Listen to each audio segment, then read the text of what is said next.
Welcome to Jurassic Time. I am your host Paolo, and today we will be taking a very special look at the behind the scenes of the Lost World Jurassic Park. I have been fortunate enough to be interviewing Ken Lassig, who was on set for the film as one of Steven Spielberg's personal guests. Now, let's get this movable feast underway. All right. So first off, why don't you introduce yourself, your interests and productions that you've worked on? Sure. My name is Ken Lassig, and the first production I worked on was Primal Fear, and the last production I worked on, well, I can't really say I worked on it, was The Rock. I just delivered camera equipment. The last physical production I worked on was The Birdcage with Gene Hackman and Robin Williams. Oh, wow, nice. I've worked on quite a bit of productions, but it's not like they call you up and say, hey, we need you. It's just, I get the random phone calls and I show up. I've been on to assist The Hunt for Red October, Deja Vu with Denzel, The Lost World, which we're here to talk about. I didn't write it down. There's so many. I've worked on talk shows. Mm-hmm. I've worked on back in the day, it was called the Arsenio Hall Show. Oh, wow, really? That's awesome. Oh, you've heard of them? Okay. Yeah. Oh, I'm a bit of an old soul. I know a lot of the shows from the 80s, 90s. Yeah, well, my sister was worked that show. She actually, because of her, she got me on a job over at Paramount, and she became an editor at TMZ for over a decade, and with John Tesh, Lisa Gibbons. I mean, for God's sakes, they're friends. They call each other all the time. Nice. But it was because of my sister that I was able to get into the industry.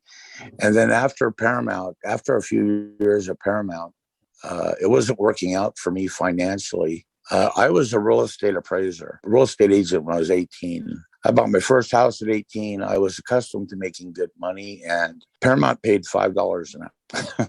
Jesus. And to drive to Paramount, it took me, several hours. And to drive back after my shift, and then, taxes being taken out of $5, you can imagine back in, 87, that was just devastating. So I hung on as long as I could. I made money off of tips. I gave personal tours to executives. That they tipped me quite well. That would offset the negative check balance. But nevertheless, I worked on quite a bit. I just never wrote them down. I've had the pleasure of meeting Robin Williams and Gene Hackman at the same time on The Birdcage, while Gene Hackman and Clint Eastwood, whom are good friends, were getting a haircut together. I mean, I've had some. There's been some incredible moments that I've had, and I've never ever. There's only two people I've met almost everyone that one could ask to meet for, but I never ever met anyone that I truly wanted to meet until it was Steven Spielberg. And that was in November of 96. I believe I sent you the crew card picture. Yes, you did. It was really cool, having to see that. Yeah. And it's really funny how that came about. My stepfather was a port engineer, and everybody who knew me knew there's two people I wanted to meet: George Lucas and Spielberg. Nice. And my stepfather came up to me, and he was friends with the owner of Southwest Marine. And he said, I have a surprise for you. I said, what could that be? He didn't tell me. He just said, you're going to take off work tomorrow, and you're going to meet me at the shipyard. And I said, okay. I did so. And he said, oh, wear your Panavision jacket and bring some of your favorite Spielberg stills. I said, are you kidding me? He said, we'll see you then. And so the next day I showed up and I was escorted to this room up a short, stairwell, and right in front of me was Steven Spielberg. It was like, you've got to be kidding me. And the owner of the shipyard walked over, whispered in his ear. I kid you not, the man stopped everything he was doing. And he walked over to me and he shook my hand. He says, "It's a pleasure to meet you, Ken." I said, "The pleasure is all mine." And he signed some autographs, etc. He signed a still of Jaws, which I'll take a snapshot and send to you, and some stuff he did from Empire of the Sun, and asked me whom I worked for, and I told him Panavision and Paramount. I said, "Is that where you got that jacket? I like it." And I said, "Okay." Well, I slowly took it off myself, and I said, "I want you to have it. If you're someone who's given me hours of pleasure watching movies, I want you to have my jacket." And he gave me a hug and he said, "Thank you very much, but I think I have connections to get one." And he gave me this wink. And I thought that was pretty cool, That is pretty cool. From the moment I met him, I felt like I knew the man, that we were old friends. He was so comfortable. He wore the same thing every day, blue jeans, a flannel shirt, except in the evening, and this blue cap that I'll send you a photo of. I think he must have had that cap or multiple caps for decades. Was it the one that was in that photo you had posted on like Twitter like a while back? Correct. Yeah, that's the cap. Oh, okay, nice. Yeah, either he has several of them or he just loves the cap. He just takes really good care of it. Yeah, one of the two. And then he was filming a scene with Jeff Goldblum meeting his daughter. Mm-hmm. And that's the scene where they call Jeff Goldblum on the speaker, "You're wanted, sir." And it continues and continues. And then he cut the scene and I rolled back. I was behind him anyway. And they look at the dailies. They look at the shot before they continue. And he looked at the shot, and because I worked for Panavision, I was full of excitement. And I said, "Oh, there's too much diffusion in that shot. There was water coming off the floor, which you can't see in the film." And then I thought, why the hell am I talking? Why the hell did I just say that? And he turned around and looked at me, and because it looked very heavenly, looked too bright because of the lights coming off the water. And he redid the scene, another shot. And at that point, I was just like, okay. Well, he thanked me, and I thanked him for his time. And I turned around. He said, "Ken, what are you doing for the next couple of weeks?" And I said, "Nothing." And he said, "Would you like to come back and join me?" "Well, sure, Mr. Spielberg." He said, "I look forward to it." And so for the next 2 weeks, I came back to Southwest Marine, which you can see when the boat comes in, which is, we'll talk about in a second. When the ship comes in, the SS Venture, and the T-Rex jumps out and causes destruction, there's one shot you'll see Southwest Marine. Well, that is the premier movie location for, they filmed Lethal Weapon 4 there. They filmed the film with, Eraser with Arnold. They filmed so many films there. They had a couple of weeks later, I went into the office to thank the man. And they had pictures from all the movies that have been there. And there must have been, the walls were full. I can't even guess. And before it was Southwest Marine, it was Bethlehem Steel. So they've been filming films there forever. And it was really interesting. It was my first example on The Hunt for Red October. That's filmed in a soundstage. The set was on a gimbal. It would tilt. But to be on a large movie set that's outdoor, let me give you an example. If anyone's taken the Universal Studios tour, they can see the jet crash. They've kept that there. But to see the scale and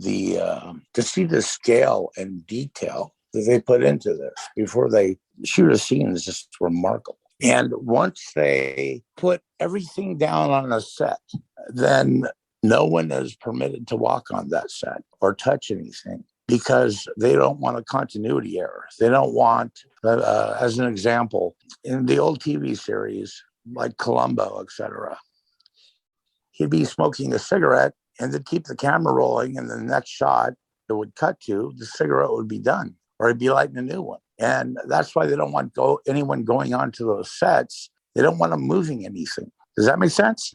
Yeah, it does make sense. It's interesting. I didn't know that they just stopped everything, made sure no one touched it. I just assumed it was like redressed later. No, they even mark certain objects. They mark them with chalk. And so once they dress a large hot set, such as the dock where the SS Venture comes in, no one's allowed on there unless they're talent or needed crew. Mm-hmm. And they know what to do. They know not to touch anything of that sort. But mistakes happen, I'm sure. I can tell you that on that set, how they pulled that off was there was 2 docks with 2 SS Ventures, and one was in pristine condition.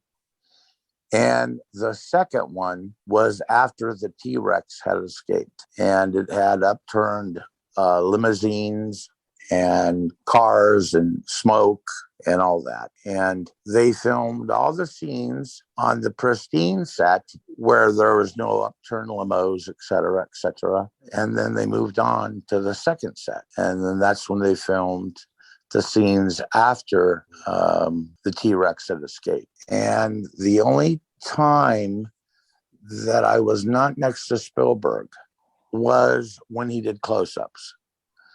When he did close-ups of Jeff Goldblum, and I think his name is Adam Carliff. He was the Joker in Full Metal Jacket. You know, the corporate bad guy in Lost World? Oh, Arliss Howard. That's the actor's name. Yes, thank you for correcting me. Yeah, he's married to Deborah Winger, what have you. Mm-hmm. The only time that no one was permitted around him was for the close-ups. But I could hear him over the speaker because I was sitting in, I think, Kathleen Kennedy's director chair because she wasn't there. And I could hear and see some things. But the man doesn't do but 3 takes, and I didn't see a 4th take. And that just shows you everything is storyboarded out. I mean, he knows what angle, he knows what shot. The storyboards were in abundance. They're on like a painter's palette, you know, and they know every shot, how it's going to be, how it's going to, you know, go down before they shoot it. And like I said, the only time that he did the scene where Goldblum whispers in his ear, "Now you're John Hammond." I think that's what he says. Yes, exactly. That was a scene that, I don't know. It was getting cold. Everybody, it was like 1:30 a.m., 2 o'clock, etc. That scene took 3 shots, and then they cut. And then Spielberg came back. I recall, you know, I got to tell you, let me back up some. When Spielberg comes on set, okay, you have several hundred crew members, and they all have mics. And you can hear these mics echo. He's here. He's here. And I got to tell you, at first it's eerie, and then it's like electrifying. He's here. And they, you know damn well who they're talking about. You know, he's here. And then he pulls up and he gets to his director's chair in a little golf cart. And he pulls up, and every night he wore, in the evening when it was cold, a green military-like jacket with mink collaring and the cap that we talked about. Mm-hmm. And he'd say, "Hi, Ken. Good evening, Mr. Spielberg," you know. And then he'd kind of, you know, do his thing. And the most interesting scene I saw filmed was the T-Rex escaping, which was supervised by Dennis Muren. And what they did, Dennis Mirren had his assistant hold up a piece of wood that was about 8 to 9 feet tall. And on it was a T-Rex set, drawing black ink on a post. And they had about 10 guys with laser pointers. And what this guy did is he would run out of the ship and run down the dock. And they would accordingly, they had, like I said, limousines and what have you that already, they would pull cars on cables. So when the guy ran through, they'd pull cars and what have you, not the limousine that I saw, but the other cars and what have you. And they'd have a stuntman tied by wires that pull them into the cold, into the water. Mm-hmm. And then later on, they'd do that like twice. And I'm sure they, well, no doubt, they superimposed the dinosaur running in sync with them pulling cables on cars and what have you. Interesting. Yeah, it was very interesting. And Dennis Mirren came up to me and I said, "Hey, Mr. Mirren." And he's like, "Hey." And he came off as a very kind of laid back, highly intelligent hippie, you know. the guy's got his hair split. It's bleached white, like mine is now, and it's parted like in the center, and it's going over his shoulders. And I'm like, really? You know, I'm thinking to myself, really? Wow, what's your trip? Nice to meet you. And you know, Janusz Kaminski, I have to tell you, I knew of him, but to meet him, he wasn't very talkative. Mm. He was the wheels were turning upstairs. You know what I mean? He had shots to set up, things of that nature. And you could tell, you know, he was working on that. I spoke with him briefly. He signed my book. Awesome. As I left, one of the crew members on the crew said, "Hey, Ken, you know, it's been real cool hanging out with you." And they gave me a movie prop, and it was a blueprint of the Jurassic World set of the ships. It's got to be in the garage at this point, and we'll be able to get it. It's quite large. You know, as I told you before, you know, I'm 58. Okay, this happened years ago. The older I get, it's not the stuff I collect, it's the memories. You know, Mm-hmm. and that's what means a lot to me. Is the memories. And I can tell you, at 58 years old, that the first time I met Spielberg and we took that photo together was one of the highlights of my life, next to my son being born. You know, my son being born, of course, being first. But I mean, my God, that doesn't get better than that. Honestly, yeah, that is amazing, because it's like you're meeting essentially an icon, like someone whose name is going to be remembered for generations, and you are one of like few people who got to like work up close with him, to talk with him. That's something that is just, as an achievement on its own, is amazing. And to have that memory is just, I can't even put it into words. That is just amazing.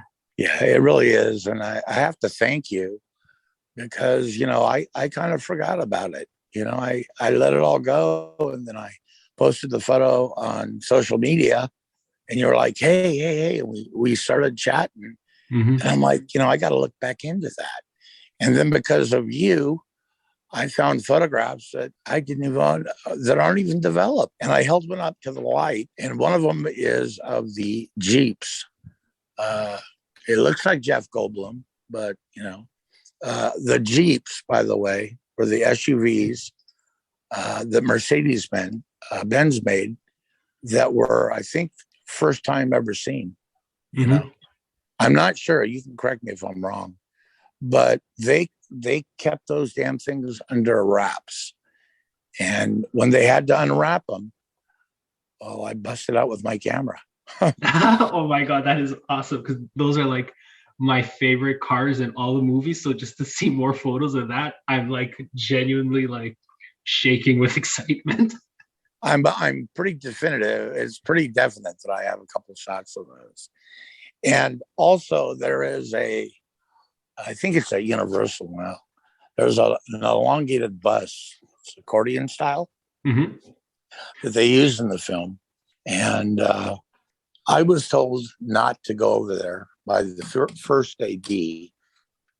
His name was Sergio, and he was kind of a protector of all things, if you will. Mm-hmm.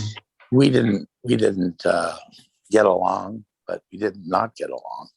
And he always was in my face, somehow. And so if he told me not to do something, I did the opposite. So I did walk through that elongated bus, and I don't know, I can't say that I have a picture of it, but I did walk through it, and I can tell you that everything in the bus, or whatever you want to call that, was functioning. The lights would light up. They had some, like a third of them were on, and that was pretty fascinating too. And then to watch it on the big screen, of course, I was like, wow, that's what it looks like, like an A production, big set. That's what it looks like. And it looks about the same, Jeff Goldblum is tall and lanky and just like he looks, It's Julianne Moore is the only one who I shied away from. I think she was going through some problems. She was having a divorce at the time, which is actually why she took on the role, from what I've heard. Yeah, that being the case, that makes sense because she was definitely there, but not there. Something was grabbing her. But I did not approach her. I don't want to disturb anyone. I don't want to anger anyone. And she'd do her part. She'd do her speaking scenes. And then she would go into her trailer, And she wouldn't hang around. Like one time I said, Mr. Spielberg, are you thirsty? And he goes, yeah, I can go for a soda or a glass of water. And I said, well, I think I'll get you both. And I forget what he told me for soda, and I brought them both to him. He's like, thank you. I'm like, no, thanks. We sat down. I didn't kiss his butt per se. There was no need to. The man is genuinely he's a true gentleman. He doesn't require that. And to this day, he's my hero.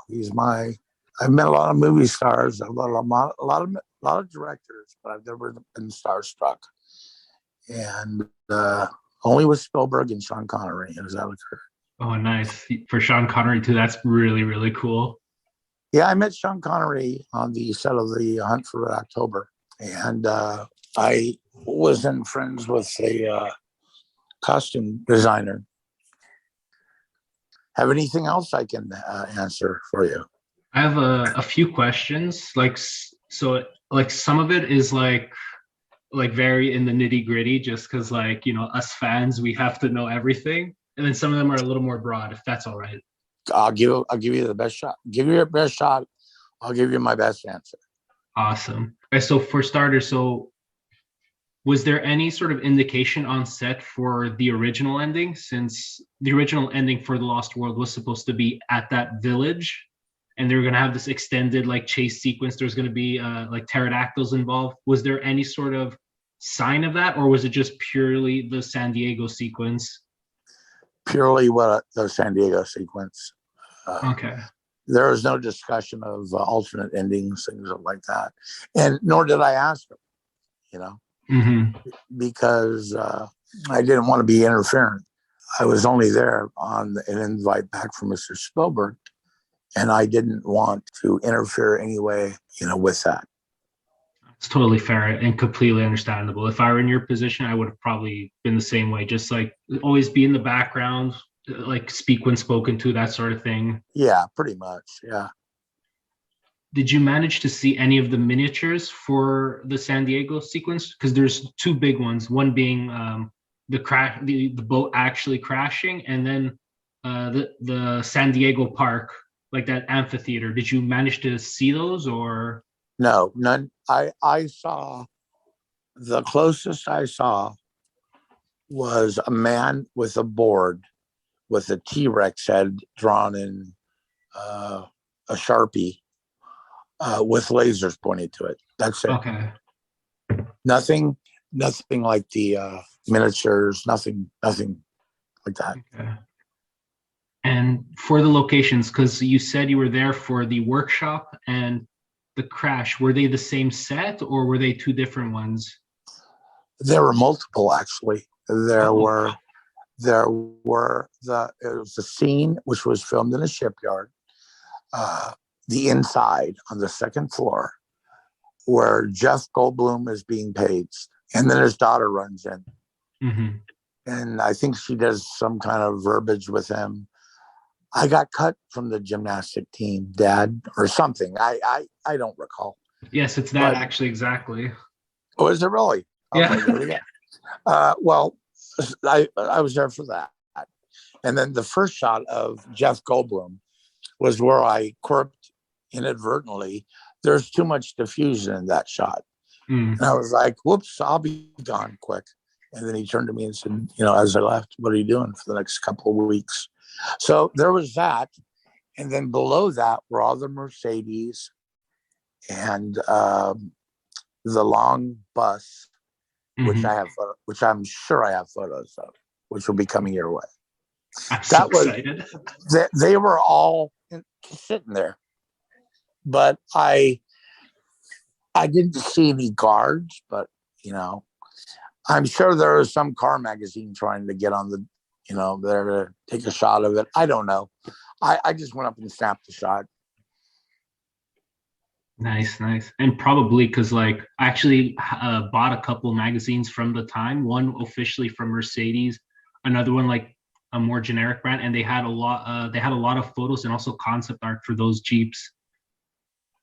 Yeah, well, they were under wraps. As a matter of fact, one of the photos I'm going to share with you tomorrow, I think I have a shot of one full Jeep, but the other one is, you can tell, are like wrapped, or a third wrapped with looks like dark blue tarp, but we're only looking at the negatives right now. But they'll be coming your way, and I'm sure you'll be able to tell me what's going on. Perfect. Do you remember what the name of the shipyards were for those two locations? Yes, it was one. It's called Southwest Marine. It was previously Bethlehem Steel. It's still there, to my knowledge. Southwest Marine. All the scenes that I mentioned were filmed at Southwest Marine. When Goldblum meets his daughter, that was filmed inside of one of the warehouses at Southwest Marine. If you watch the film, there's a tiny cut in it. You can also see Southwest Marine right there. And then the exterior, where the two ships were filmed at the docks at Southwest Marine. By the way, there is the dry dock. They have a dry dock there, and many scenes from Eraser. Oh, I wasn't there for this, but I recognize it. My father told me, hey, they were over there filming Eraser. Interview with a Vampire, I guess, an Eddie Murphy film, which no comment. Not a big Eddie Murphy guy, but I mean, I'm not knocking him. I'm just saying I haven't watched it even. But many scenes. I'm sure if I Googled it, there's a history of movies that Eraser, the end, when Arnold confronts the bad guys, was filmed 50 feet away from where the ships are. Oh, wow. And when you see the engine light in white and blue attached to a wall, it's just a big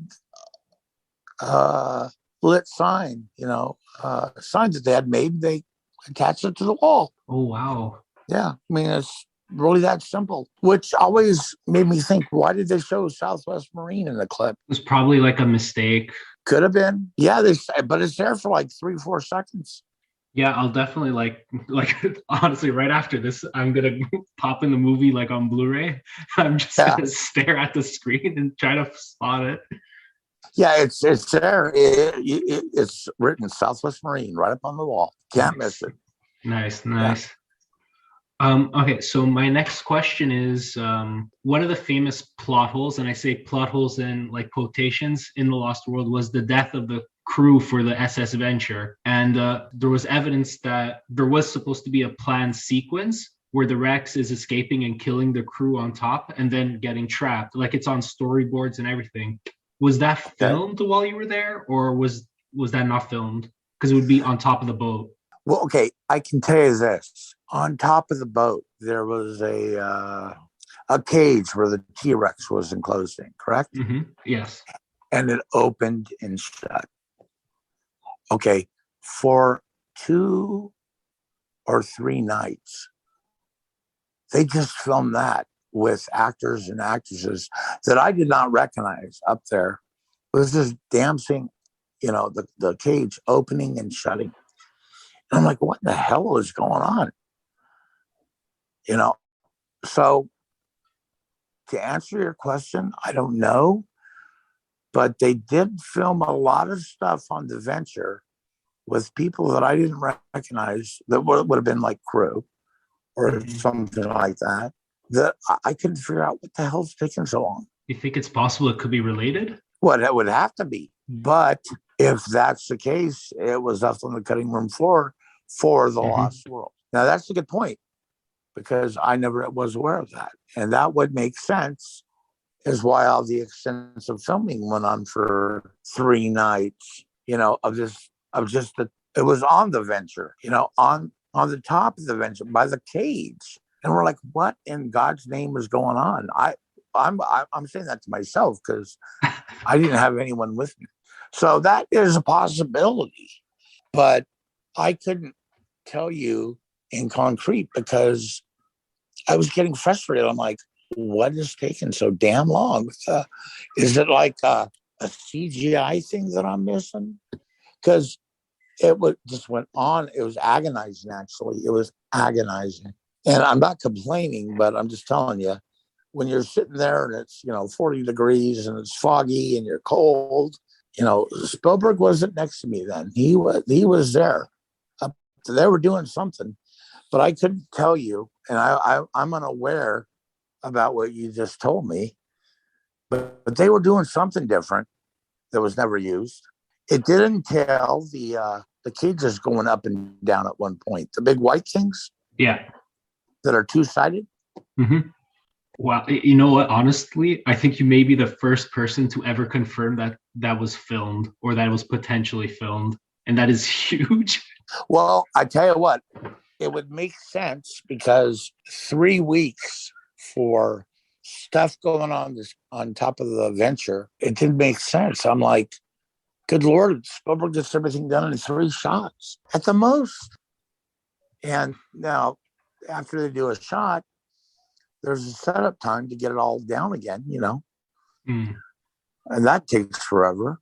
But 3 days of something, it's ironic that you mentioned it now because now that would possibly mean that they were going in a different direction. But I wouldn't know. I just saw the damn thing was opening and shut and moving on the Venture, and it was like at one point, it was actually at one point I was like, God, I'm going to sit down. Hmm. It just went on and on for 3 nights. Well, oh, for sure, I'm going to send you those storyboards when I find them because you definitely are going to want to see them. Yeah. No, you have my curiosity peaked, I tell you, because that would fall in alignment with whatever the hell they were doing that was so hard. Because I got to tell you, he doesn't come to play with things being unplanned. He Hmm. doesn't he doesn't say, "Oh, let's do this." No, no. Everything's storyboarded out. He's just a man with a plan, basically. Stick to the plan, and that's it. Like Hitchcock, yeah. Do you have anything else from the production, like technical documents, scripts, call sheets? No, at one time I had a opportunity to have his director's chair, and Mm. I walked away from it. Ah. Yeah, well, we all have our regrets. Now, for the last technical question, do you remember what type of cameras they were using on set for those sequences? The close-ups? All of them, like wide shots, close-ups. Like, what were the cameras used? Because like Yeah. we really love to know this, like details too. Well, a lot of it will be in the photographs, but they're using Panavision. Mm. If you use 70 millimeter, I didn't see it. I believe it's 35 millimeter. Yeah. That's the only thing I saw, and I know that because I used to set the damn things up. I saw a 35 millimeter, and but Janusz Kaminski had multiple cameras going at one time. Mm-hmm. For the wide shots, I couldn't tell you. They had, oh, by the way, they did have helicopters flying over. Mm. So I don't know what they had in the helicopters, but the helicopters would fly over and over and over and over. Was this for the San Diego like rampage? Correct. Yeah. Okay, because like in the movie itself, we see them tracking the Rex, but I'm not sure if it was the final script or the one before. They actually had some sequences where we see the helicopters chasing the Rex, and the Rex actually attack one. So it could be related to that. No, it's different. No, I think okay. I would implore you to watch it again. I think there is one flyover. I could be wrong, but double check that. Yeah. Yeah, no problem. Now you're gonna have me watching the damn movie again. We'll both be watching it pretty much after this call. Yeah, if I see the flyover, I'm gonna call you up like at 2 a.m. You'll be at work, right? Hey, there's a flyover at whatever. I mean, I won't be opposed to it. I now you have me curious. There might be a flyover. Let's both check, yeah. And now, just for the fun question, so what's your favorite car in all the Jurassic franchise? Favorite car? That elongated bus. I don't know. All the equipment, because I was in it. Nice. It has a special little touch. And by the way, last time I was there, it was 10 years ago, I think, or when my son was born. Let's see, that was 12 years ago. We took him when he was, no, I'm not sure. Never mind. But they still have the bus there. Awesome. Now, what's your favorite dinosaur in the franchise? The T-Rex. Nice. Which one? The one from the first movie or Lost World? No, the first one. I have there's something nostalgic about it. Which one looks better? Technology grows, But there's something about the first one that's just magical. I mean, when we went and saw it at the theater, the awe that I was in was just, to this day, it's unmatched. The feeling of seeing that and going, oh my God, it's just unmatched. Yeah, technology gets better. I just saw this not too great movie called Free Guy, and it's all CGI. Mm-hmm. And I don't know where it stops and begins. I do, but you know what I'm saying? There's a lack of, even though it looks good, there's just a lack of physicality in it. Right, exactly. There you go. And so for that reason, I'm going to stick with Jurassic Park. Now, in Lost World, our Jurassic Park, our number 3, mm-hmm. Jesus, you're like, what the hell? Yeah, it was great. But for me, 1. Yeah, because I remember sitting in the theater and walking out going, holy shit. Now, who's your favorite character? So human character in the Jurassic franchise? Samuel. Nice. A very good choice. Yeah. And finally, your favorite Jurassic movie? Lost World. Hell yeah, that's mine too. Yeah. It's a good answer. Well, it has sentiment value to me, Yeah. And yeah, I guess that's it. Like, if you have anything else you want to share, you have the floor, honestly. Well, I'll just say this. Again, I'd like to reiterate that I've met a lot of people in my lifetime. I've met a lot of movie stars, a lot of directors, and without a doubt, unequivocally, that Steven Spielberg is definitely hands down the nicest man And I'm sure in 2 weeks he was having a bad day. The most down to earth, grounded person you could ever wish to meet. And I'm grateful to him. Although we've met several times after, but I'll be ever grateful to him for allowing me the experience, inviting me back to be by his side, which I was. I sat next to the man for 2 weeks. And when I closed my eyes one day, that's a memory that I'm sure will shine up in one of those white moments of your life. I think that's it. Yeah. It's amazing. And it's a really great way to end things. So first off, just thank you for this talk. And honestly, what you've given us and by us, I mean the fans, you've given us such amazing information and just stuff that we're going to really hold close to our hearts, because these movies mean so much to us. And just hearing stories about the production, about Spielberg, and just getting to know even just a little bit more insight is just invaluable to us. And what you've given us, just in terms of talking, even beyond the photos, blueprints, is going to be worth a lifetime of just conversations for just between fans. Well, thank you. You honor me today because I'm real grateful and real happy to be able to spend this time with you and to share what I experienced. And I wish you all the best, and we'll be in touch. Okay. Yeah, sounds good. All right. You take care of yourself, and I'll talk to you shortly. Sounds good. And you too, take care of yourself as well. Thank you. It's been real nice talking to you.